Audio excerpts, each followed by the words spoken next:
I'm going to welcome up Gene and Matthew Gerber, and really excited for them to share their story. Generational company here with Meyer Building, and I'll really leave the mic to them and let them kind of I'll let you guys come right up here.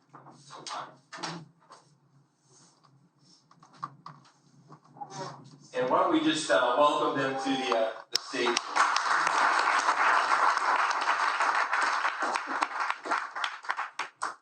It's always scary when a guy who's over 60 years old in a chair without arms on it. So fall off. But not much of this. Not much of this.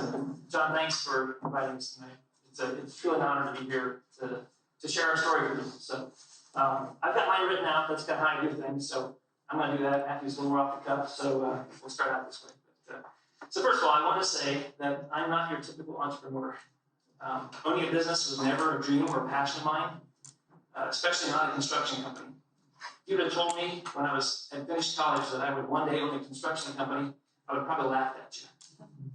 However, through a series of what I'll call God things, I became a business owner and now a former business owner, and I believe that is what God wanted me to be. The definition of a placeholder is something that temporarily fills a place. I view myself as sort of a placeholder between one set of entrepreneurs and another set of entrepreneurs. Here's my story. After graduating from college in 1982, I began working for a CPA firm here in Fort Wayne. I worked there for 3 years and then went to work for a manufacturing client, also in Fort Wayne, for another 9 years. Over the course of those 12 years, I worked many hours and long days and spent a lot of time away from home and my family. I felt the need to look for something better and closer to my home in Bluffton. My wife, Becky, who is here tonight. I moved over here. She does that to me, Stephen.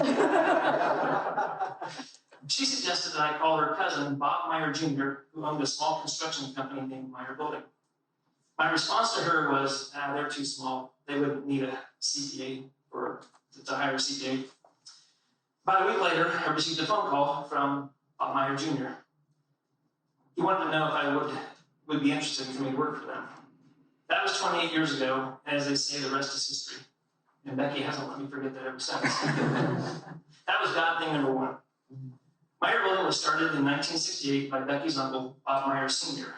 The business began as a distributor of agricultural products and then transitioned to a builder of post-frame buildings. I began working there at Meyer Building in 1994 as the business manager, where I was responsible for the financial statements, insurance, human resources, employee benefits, and safety.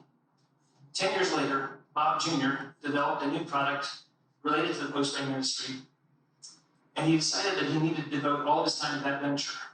So he offered to sell Meyer Building to me and another coworker.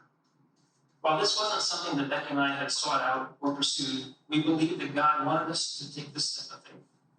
So we bought the business, and my coworker and I became 50-50 partners. That was God thing number two. For the first several years, business was great. My partner and I were very naive, though. We even made comments to each other like, this is too easy. However, in 2009, the bottom fell out and reality hit. Our annual revenue dropped by over 40%. I told him that either he could buy me out or I would buy him out. It's his choice. He chose to sell his half to me, and I became the sole owner, taking on more responsibility and more debt at a time when the economy was heading south. Our situation was so dire that Becky and I met with our outside CPA to ask him what it looked like when a company is about to go bankrupt. He said we were close, but not quite there. It was during this time that Becky and I wrote a letter to God, acknowledging that our business belonged to Him and that He was in control of everything. We realized that it would be a small thing for Him to turn our business around, and we committed to getting back to Him if He would choose to help us in this way. God was faithful. And in 2011, our business picked back up, and we were stable and successful once again. That was God thing number three. After owning the business for 15 years, Becky and I were ready to sell it to someone else and relieve ourselves of the stress of ownership. So the question was, who do we sell it to? During a moment of haste, when times were tough, I had made a commitment to a certain party that I would give them the first opportunity to buy the business when I was ready to sell it. The problem was that I wasn't convinced this party was the best choice to lead the company going forward.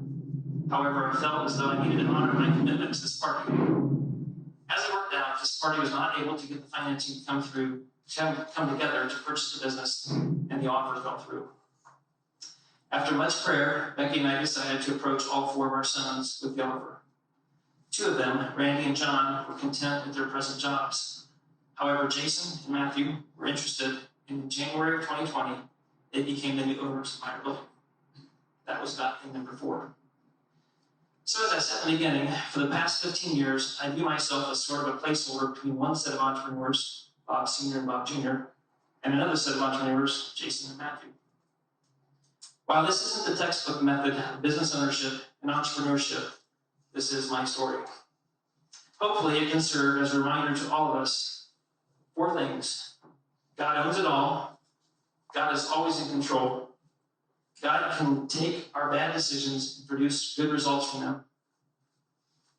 And God uses infallible people to carry out his plan. Now let Matthew tell his story.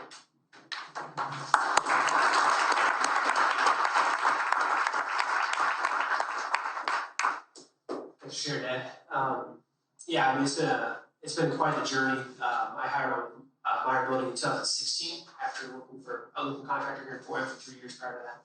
I graduated from college in 2013. So at Meyer Building, I started on as an operations manager, and I came to the company with actually no intentions of ever owning, because I knew that agreement had already been made in the forefront. So as I came to Meyer Building, I came with this fresh set of experiences and energy, and honestly, my experience was my desire for control, and really a sin tendency for control, right? That's what can come into. That plagued me for the first several years of being there. And it wasn't until God broke me of that, that it really became apparent that a leadership position could be viable for me. So that was a huge event for me, prior to even being able to be in an ownership position at all. And then, of course, how God works, it wasn't until that happened that then the opportunity was there to step into a place of ownership. So my brother and I took over in 2020, and I think one of the biggest things in the transition that Dad and Mom both did was a graceful transition. They gave us the reins. They let us make the decisions, and they did that really gracefully. So as we transition, there's going to be changes in culture, right? There's changes in thinking. We're different people. The way we operate is different than Mom and Dad operate, and that's good for a company, but it's hard, right? And I think we wanted results quick, but there was a slogan that Bob Meyer Sr. had come up with early on. It was the building people. So if you think of the building people, it's obviously a play on words for a construction company, right? But it was much more than that. It was kingdom minded, right? We're gonna build people, not just buildings. And that's something that Jason and I really latched on to. And in the transition from ownership, if that's not kept, we become the focus, right? So it's been said, and actually John mentioned this at a talk here recently, that if an organization doesn't have something outside of itself influencing it, the organization itself can become the idol.